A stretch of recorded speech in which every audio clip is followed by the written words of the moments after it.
Hey folks, this is another DocMack production here. Today what we're going to do is we're going to give the car a wash, and you can see that in my other videos. After the wash, this process we're doing here is we're going to Claybar the car. So your car, typically the paint on your car has got 3 stages.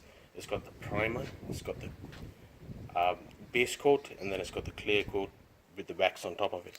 So what we're doing here is, over time some sort of contaminants can get on the car's paint, and if you really feel, you'll feel a bit of a rough spot there, here and there, as well as some discoloration here and there. So what this clay bar does is it pulls the contaminants off the clear coat, and this is how it is when you pancake it out, but this is how it is when it comes as a bar.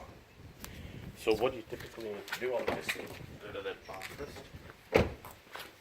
This one actually comes with a clay bar kit, so that you have got a spray detailer that you can spray on the car as well as here, and then rub it. But today what I'm going to do is I'm going to use standard car wash soap.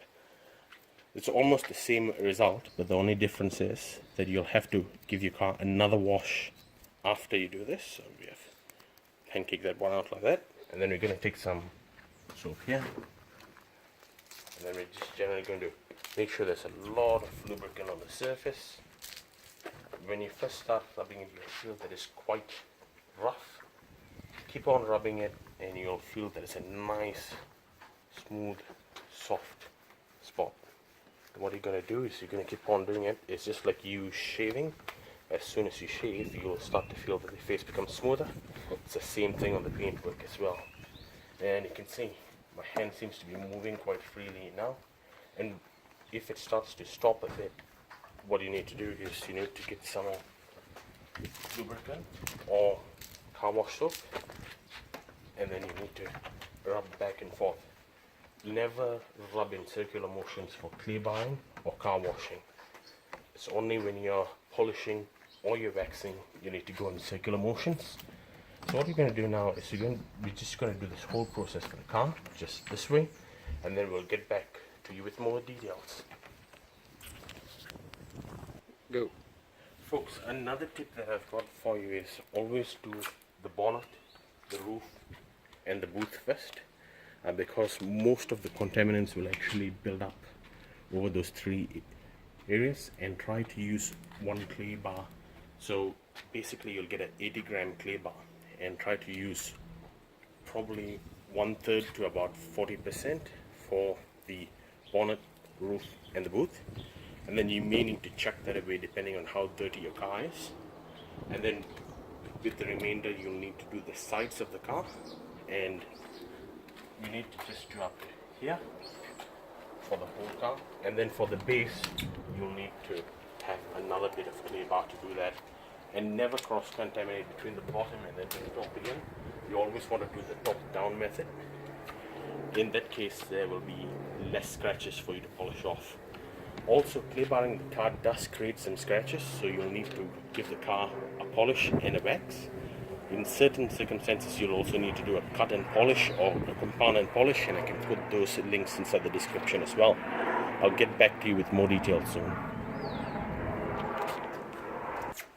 Yep. Okay, another tip guys and girls. So what you need to do is, when you're clay barring it and it starts to dry off, immediately wash it off, or the contaminants are going to dry and stick on, and the contaminants are going to become water spots, which is even worse to remove. So you just need a little bit of water just to get rid of those bits of contaminants which have now come loose.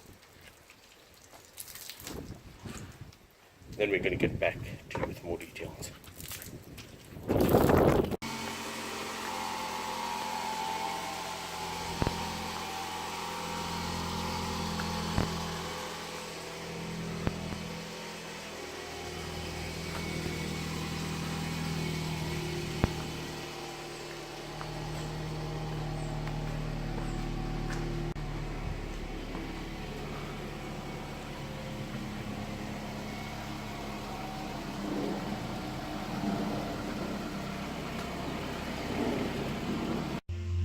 So this is the 3 products which I'm going to use. It's the Mother's 3-step polish, so that includes the pure polish, which is a little more abrasive, and then it includes the glaze, which is a very light polish to follow on from that, and this is the 3rd one, which is a wax.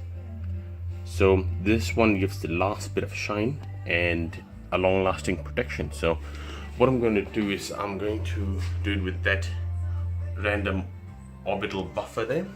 So what you need to do is when you do it, you need to go in sweeping motions like a snake pattern, and I will include that one in a while. I'll be back with you shortly. Hey folks, I'm back again. So this is what you want to do with the polisher. You want to put about 4 dots of that. Then you want to just make sure you do like that, like that. Spread the polish evenly. So you can see there are like 4 marks. You can even do it here, as well as here. And then what you want to do is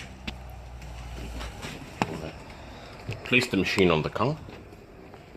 Turn it on. And you want to go in 50-50 motions, like so.